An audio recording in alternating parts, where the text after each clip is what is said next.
another history lesson. Thanks for joining me. See what we can learn today. Welcome to Secrets of the Great Pyramid. Built around 2550 BCE, the Great Pyramid of Giza is considered one of the most iconic structures of Egypt. It is the biggest of the pyramids and the only one of the 7 wonders of the ancient world still standing. The numbers associated to the Great Pyramid of Giza are impressive. A workforce of over 20,000 people, 6 million tons of stone, and 20 years of construction. It was a massive undertaking for a pharaoh's tomb.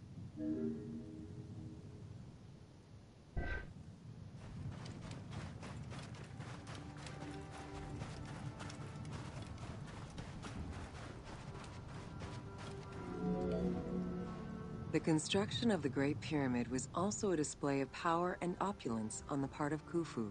It is part of the pharaoh's vast funerary complex, which also includes 2 temples, 3 satellite pyramids, a causeway, and a builder's necropolis. We can guess that the intent behind the construction of these monuments was Khufu's way of declaring himself one of the most powerful pharaohs to rule a unified Egypt.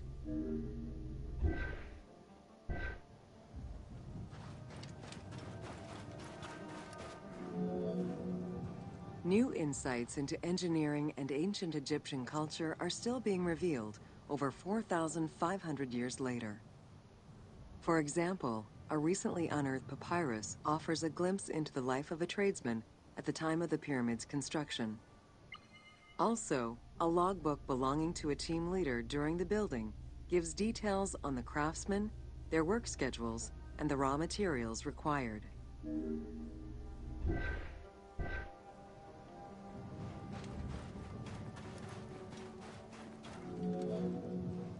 It is interesting to note that by Cleopatra's time, the pyramid's celestial purpose, its construction, and the function of its mysterious inner chambers was already unclear.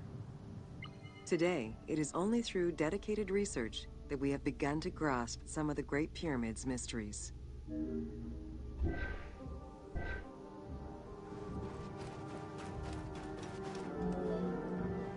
The Egyptians had polished their design for centuries by the time work on the Great Pyramid began. Intended as a tomb for Khufu, the Great Pyramid's structural design has been considered to be nearly perfect by engineers and historians ever since.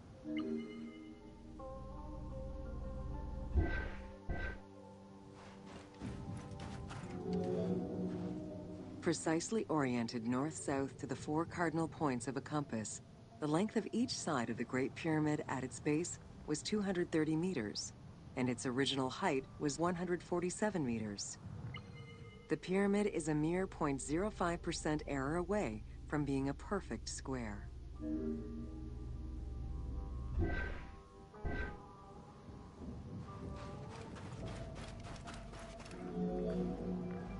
In order to achieve the shape of a true pyramid, the design required many considerations in the planning phases, as well as precision during execution. It was especially critical that they control the angle of inclination on all sides at every stage of construction.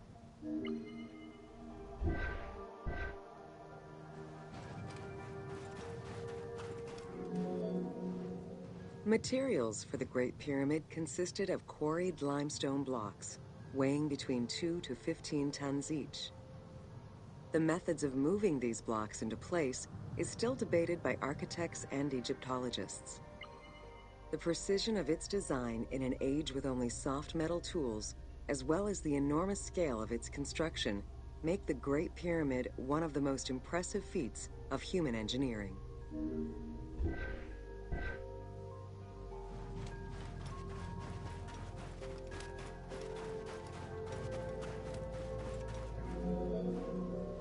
It's estimated that it took between 600,000 and 2 million blocks of stone to build the Great Pyramid. Experts calculate it would have required men to move 12 blocks every hour around the clock for 20 years to place the 2.3 million stones the monument is made of.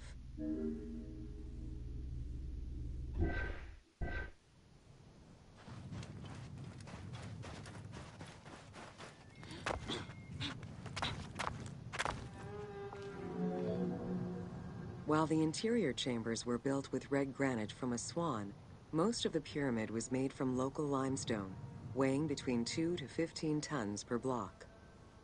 There is debate on how the pyramid stones were moved into place.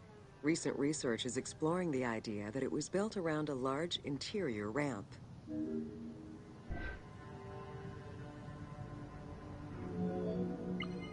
While the interior chambers were built with red granite from Aswan, most of the pyramid was made from local limestone, weighing between 2 to 15 tons per block.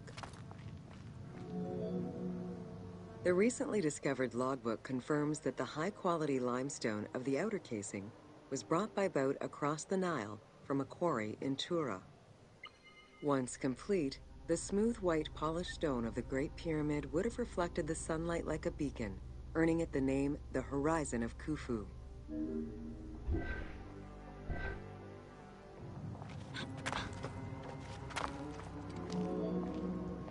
Over the centuries, thieves and travelers attempted to access the Great Pyramid numerous times. Ancient writings describe details of its interior, proof that some made their way within, though who gained entrance first and when is unknown.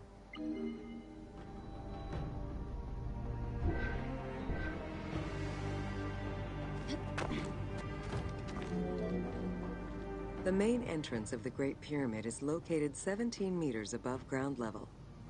It faces north, likely in order to align with the North Star.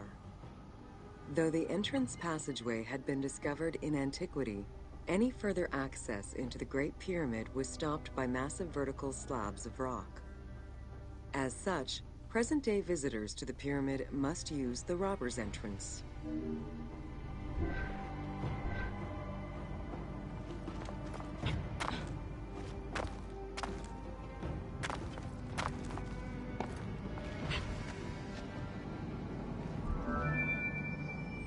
The Robbers' Entrance is reported to have been opened in the 9th century by Caliph al-Mamun.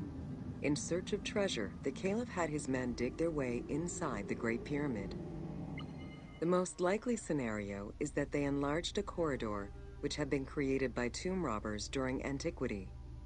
As such, this is how the team can justify access to this wonder.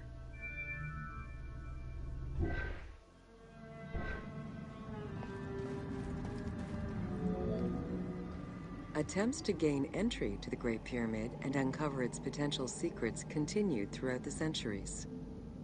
In the 19th century, the belief that another entry existed at the south side resulted in a hole being blasted into the pyramid's side, with no results for the damage that was done.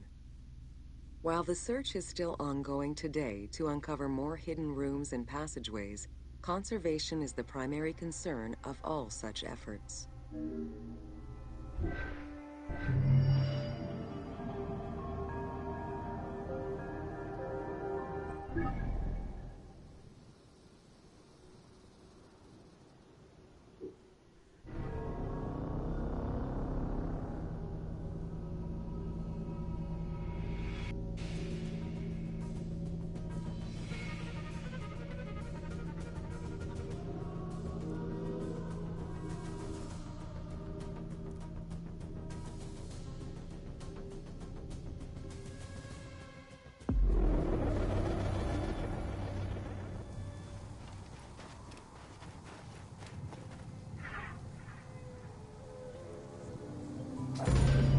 Welcome to The Riddles of the Sphinx.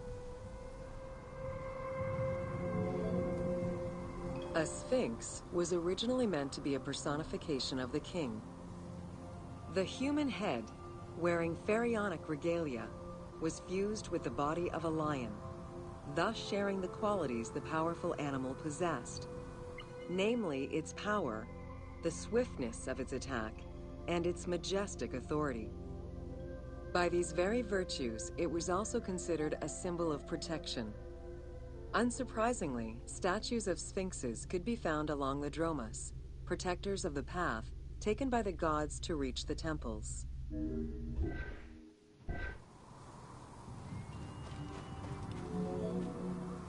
Over the centuries, enthusiasts and historians alike have wondered, who built the Sphinx? For what purpose? And who does it represent? These questions remain unanswered. Several theories do exist, however, some more credible than others. One theory supposes that Jedefre chose to pay homage to his father Khufu by building the Great Sphinx of Giza. The stone temple on the eastern face of the Sphinx would have been added later on by his brother and successor, Khafre, in order to strengthen the divine worship of their father. It would be the first Egyptian temple oriented with the sun.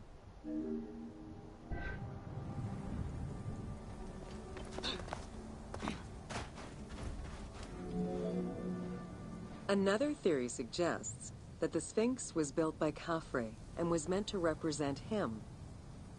The arguments to support this hypothesis are based on the fact that the limestone beds used for the main work of the Temple of the Sphinx are geographically and architecturally similar to the Valley Temple of Khafre. Some believe that Khufu himself built the Sphinx, which was later finished under his successors, Jedefre and Khafre. These arguments are based on the stylistics of the engraving, the typology of the nemes, and the absence of a beard at the time of construction.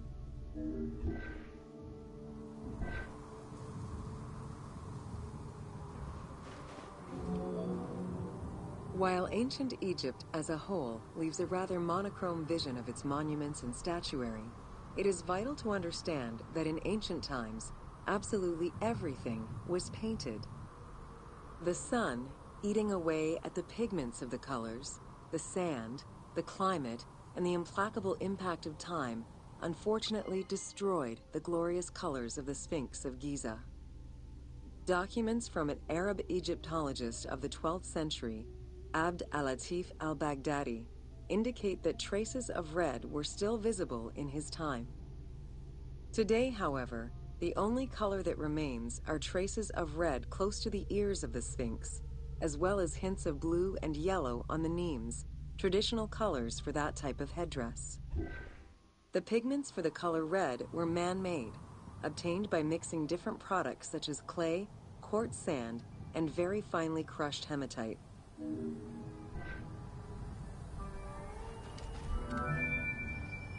Red had a strong symbolism in ancient Egypt.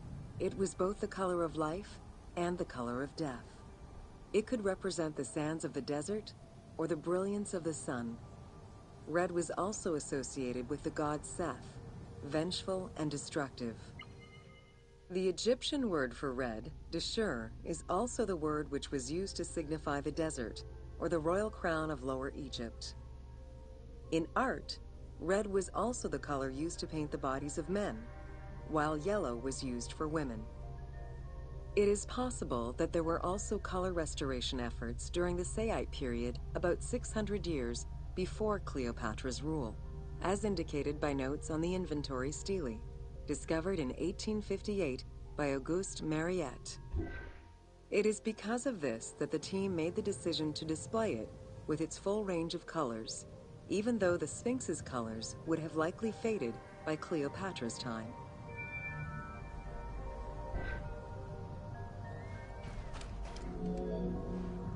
Dating from the 4th dynasty, approximately 2600 to 2500 BCE, the Great Sphinx of Giza is the oldest and largest sphinx that we know of. Carved from a natural limestone outcrop, the Sphinx measures 19.8 meters in height, 73.2 meters in length, and 14 meters in width.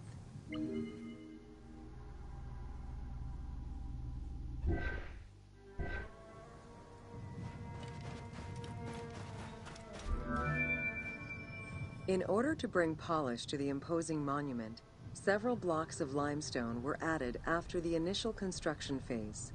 Since then, there have been numerous attempts at preservation. The polish present in the game integrates some aspects of modern restoration attempts. The team made this choice to present a more iconic version of the Sphinx of Giza to the player. Today, the Sphinx is called the Terrifying One. This appellation is translated from its Arabic name, Abu al-Hal, which in turn was derived from Baluba in Coptic.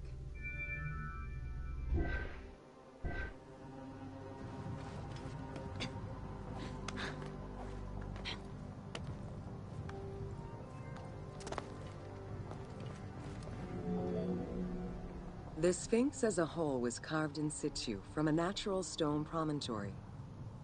Its head was built in a limestone peak of the Mukattam Plate, and the body was sculpted in the underlying rock layer where it is located.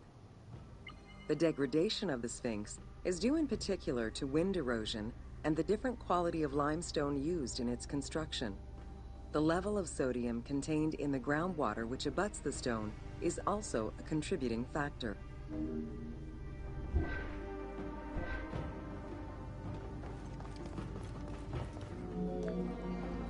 The natural bedrock is seen through the oblique natural strata of the Sphinx's body that are similar to the surrounding limestone.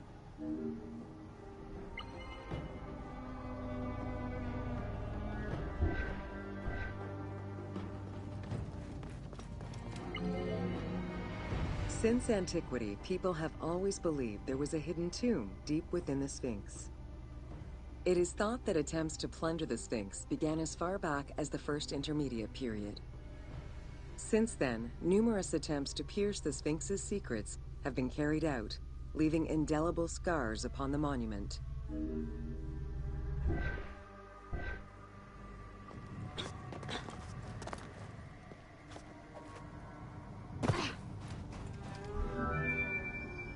"12 meters long and cut during pharaonic times, another entrance in the back of the Sphinx aroused curiosity.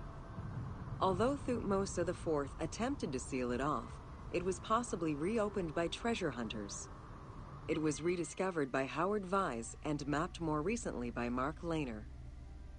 This entrance at the back of the Sphinx leads to different cavities of a few meters each, in directions going inside the statue's body and under the surface. The team has used this opportunity to extrapolate a little more.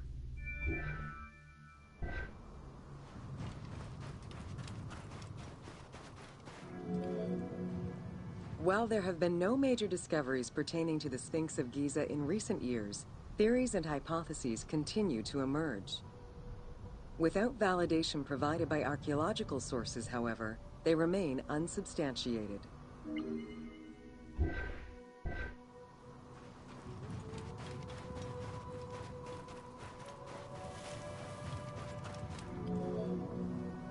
The first of the main theories as to the Sphinx of Giza's meaning posits that the Sphinx was originally a massive representation of the god Anubis. Its principal arguments are that the head of the Sphinx is disproportionate compared to the size of its body. The second theory believes that the representation of two sphinxes on the stela of Thutmose IV would indicate that another stone sphinx had existed on the site itself, possibly even in paired symmetry on the other side of the Nile. However, neither of these theories can be verified in any way.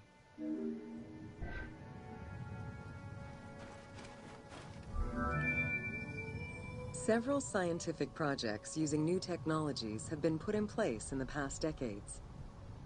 The most important was led by Mark Lehner and his team, who specialize in the study and survey of the Giza Plateau, including the Sphinx site. The mapping made it possible to see the materials used to construct the Sphinx, analyze the different layers of erosion, and figure out the most fragile areas to protect. After a few attempts at giving the Sphinx artistic proportions, the team instead decided to use photogrammetry mapping to faithfully reproduce the proportions of the Sphinx.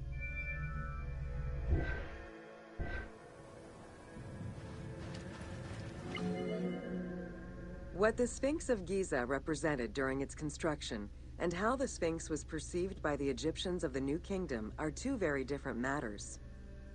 Originally a representation of the king imbued with the power of the lion, the Sphinx was eventually viewed as a direct representation of the Most Divine. It is theorized that kings of the New Kingdom believed that the Sphinx of Giza was the one who recognized and legitimized the ruler of Egypt. Thus, despite the fact the Sphinx of Giza was partially buried under the sand during his reign, Amenhotep II knew that the monument was of great importance.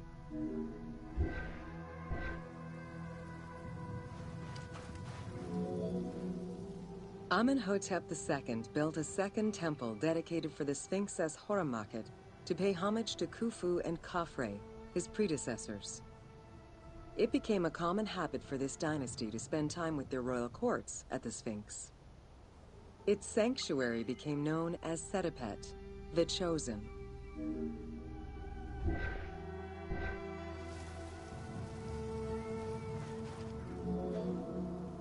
Egyptologist Mark Lehner believed that Amenhotep II built a statue of himself anchored between the paws of the Sphinx, likely to legitimize his reign, alongside a stela found by Salim Hassan. Many other pharaohs of this dynasty, such as Tutankhamun and Ramses II, also left marks of their passage in a similar fashion, sometimes even stripping the stones of nearby temples and pyramids to do so. Amenhotep II's son and successor, Thutmose IV, was a frequent offender.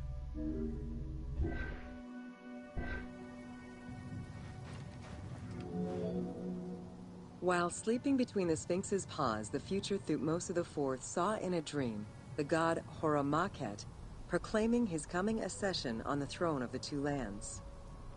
This was, of course, on the condition that he remove all of the sand covering the Sphinx, which stood guard as the personification of the god, and should thus never be engulfed by the sands of the desert.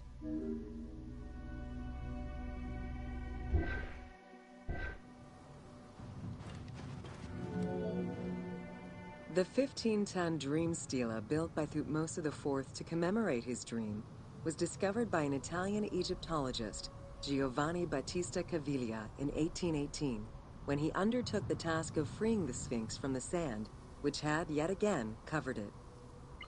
Caviglia was looking for an entrance into the structure of the Sphinx, but instead he discovered an open-air chapel and stelas between the paws. Ashes from a ceremony were still present. Protected by sand, they quite possibly were from the last ceremonies in Roman times.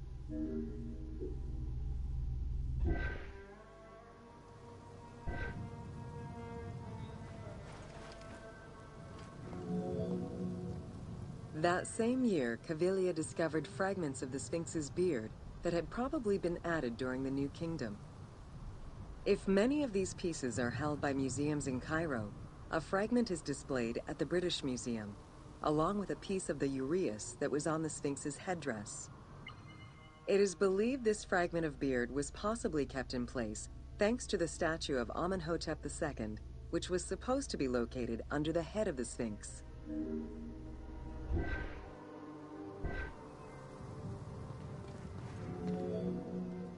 A popular cultural legend purports that the nose of the Sphinx of Giza was lost during the time of Napoleon Bonaparte to the cannon fire of French soldiers in training. However, engravings from before the time of that campaign already depicted the Sphinx without a nose, indicating that it had been removed before the French campaign.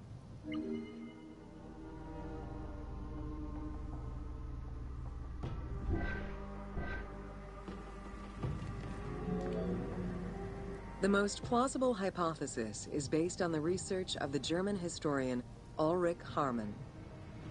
During the 1980s, Harman compiled medieval sources written by Arab authors.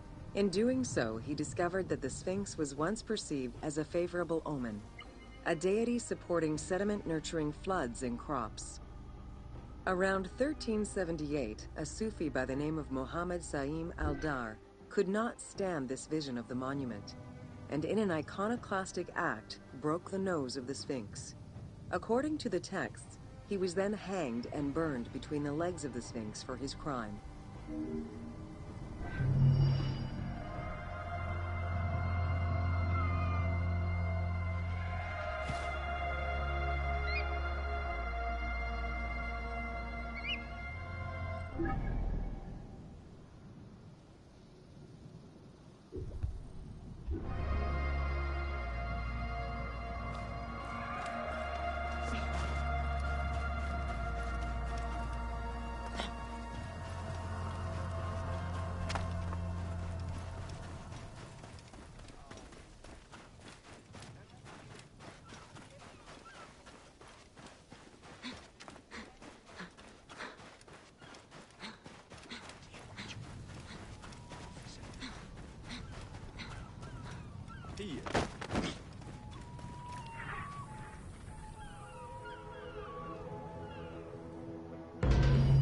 Welcome to an overview of the Giza necropolis.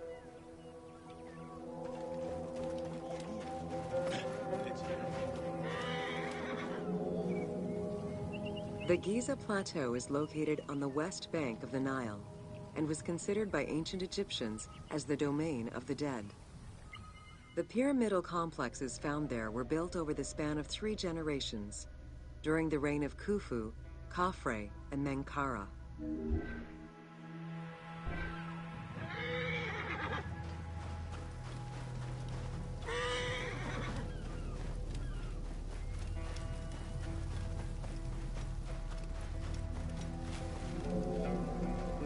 The Giza area, now famous for its 3 pyramids, is part of a wider grouping of funerary complexes.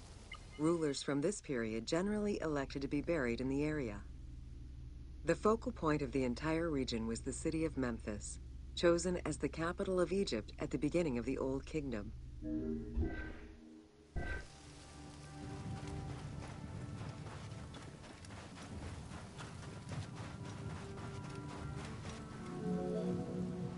The placement of the Giza monuments, and particularly that of the pyramids, followed a practical yet strict alignment. First, they focused on cardinal points, and then they accounted for the natural geology of the plateau.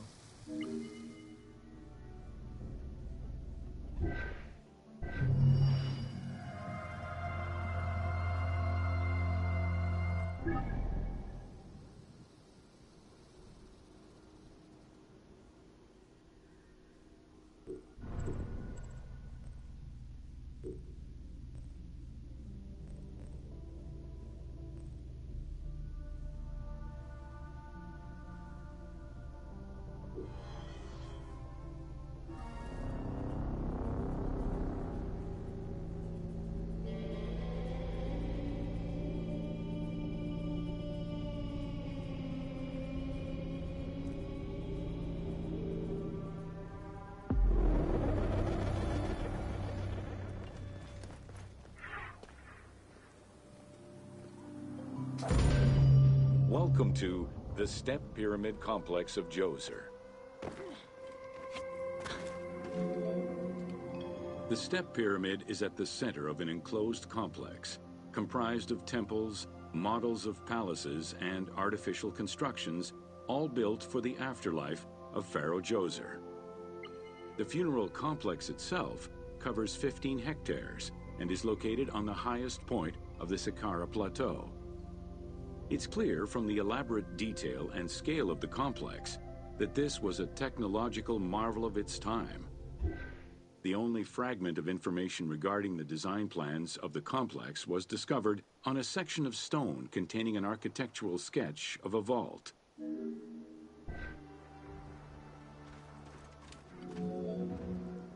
The Step Pyramid is the first monument built of stone. Standing at 60 meters high, it was the tallest of its time.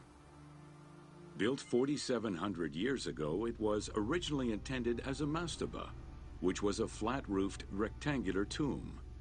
Its famous architect, Imhotep, may have felt this was too humble for the great Pharaoh Djoser and began to add the steps.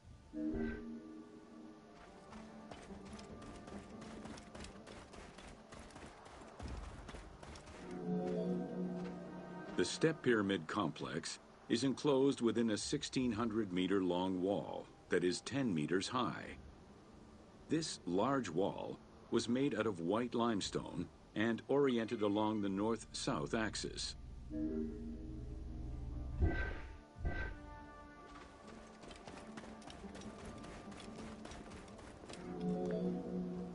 While there are 14 doors, only its eastern door was intended to accommodate the living. The remaining false doors were built as portals for the king's ka to pass through. Along with false doorways, the walls were designed with bastions and steeples resembling a defensive wall. The positioning of these design elements suggest that they were related to the Hebsed festival.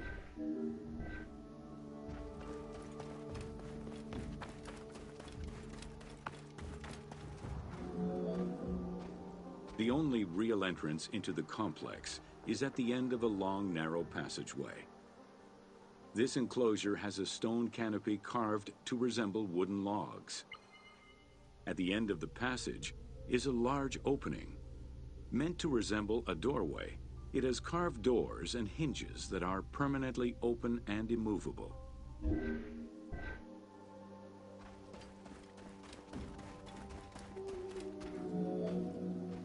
The corridor is lined with 20 pairs of columns up to 6 meters high, built by stacking stone drums. The completed facade was made to resemble reed stock bundles. Traces of red paint were found on the columns, along with black paint on the support walls. This would have had the effect of blending the walls into the shadows to give the red columns the illusion of standing on their own.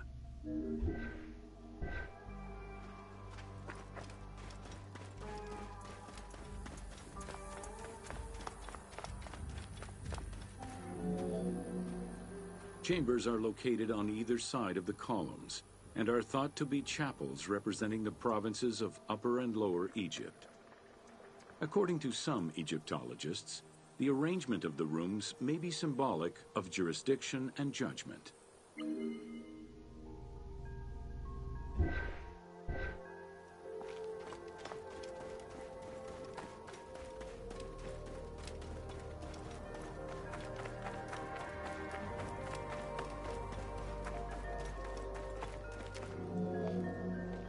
Guarded by a line of carved snakes, this tomb is located at the southern end of the courtyard. The burial chamber is beneath it, down a 30-meter deep shaft. The low-ceilinged chamber resembles a mastaba and is relatively intact compared to the later burial chamber. The tomb is made of pink granite, though there is evidence it was once polished limestone. Too small for a body, it is possible that the tomb was intended for the king's ka, or to hold the canopic jars containing the king's organs. Later traditions in burials would have the canopic jars in the same chamber as the body.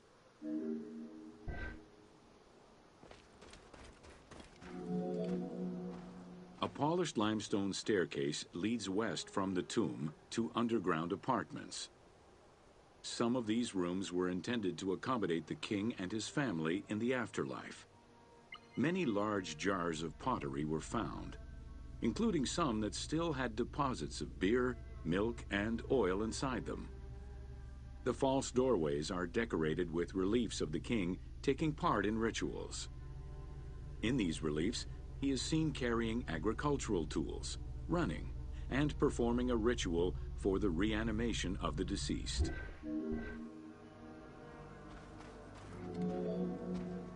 The architect Imhotep chose stone as a building material in order for the complex to last. Following the completion of the initial mastaba, Imhotep devised a burial of more ambitious dimensions. He set about stacking mastabas on top of each other. Evidence shows that the pyramid was enlarged twice by additional cuts into the steps, eventually reaching 62 meters in height and 121 meters by 109 meters at its base.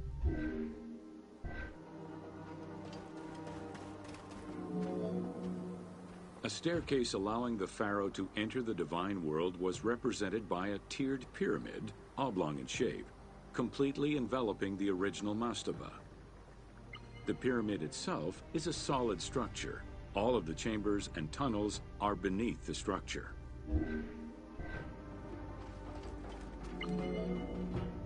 Pharaoh Djoser the Sacred was the founder of the Third Dynasty. He ruled for 19 years. During his reign, he was known as Horus Nedjeriket, divine of the body. He was given the name Djoser several centuries after his death as a sign of respect, and he is regarded as one of the greatest pharaohs of Egypt. An apocrypha was drafted in his name during the Ptolemaic period, 2,500 years after his death.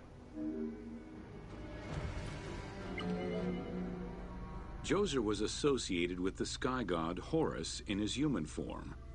A plinth near the step pyramid is inscribed with his name and associated with Horus. He was the first to reside in Memphis, making it the central hub of government for the region. Djoser was known to have built many temples and monuments before the complex at Saqqara. The funerary complex was the first of its kind and would mark Djoser's greatest architectural achievement.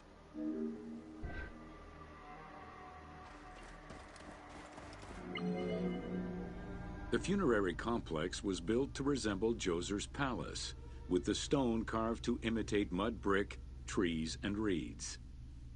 Creating these details and softer textures in hard stone would have been a time-consuming, labor-intensive task. Much of the complex is designed to accommodate the Hebsed festival, allowing the king the ability to affirm his rule even in the afterlife.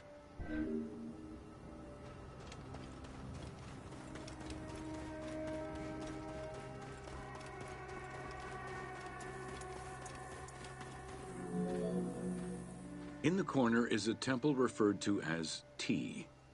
This temple is among the most mysterious structures in the complex.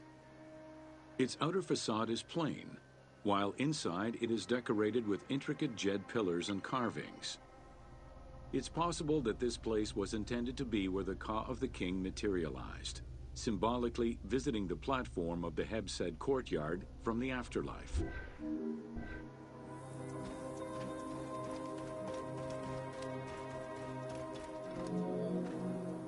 The Hebsed festival enabled the pharaoh to maintain universal order and renew godly powers. Through a series of trials and religious rites, such as dance, offerings, and visiting the sanctuaries of various deities, the ruler's vital force and divine nature was confirmed. The celebration was meant to represent the ruler's jubilee and would take place every 30 years, though the deadline was not always followed. The earliest known ritual dates from the First Dynasty.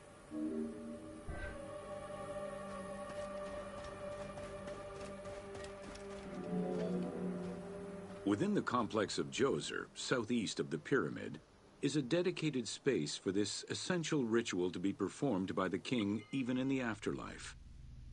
The Hebsed courtyard is lined with false chapels and equipped with a platform featuring 2 staircases meant to represent Upper and Lower Egypt.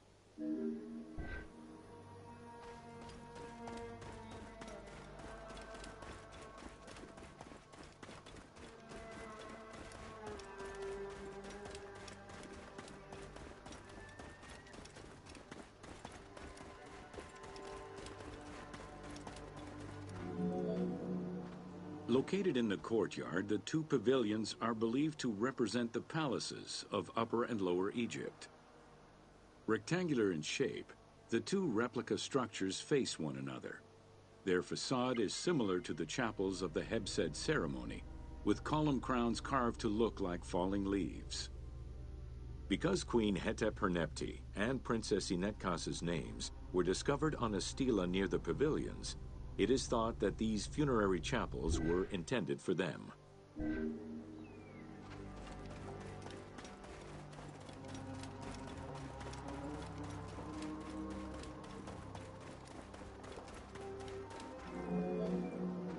The funerary temple is on the north side of the complex, facing the stars where the deceased ruler was believed to travel after death. Within this temple was the pharaoh's serdab, or cellar. It is a small, enclosed space with one wall sloped to match the first step of the pyramid.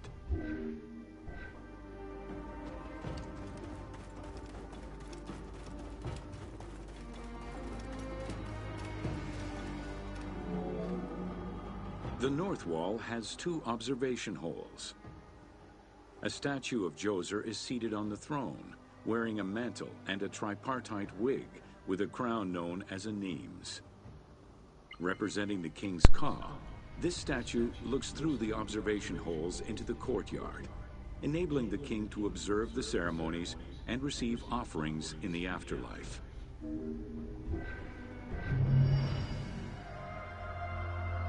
So yeah, that's it for this round. I may be back later today, but we'll see. Hope you've enjoyed this history lesson. I sure have. And see you later. Bye-bye.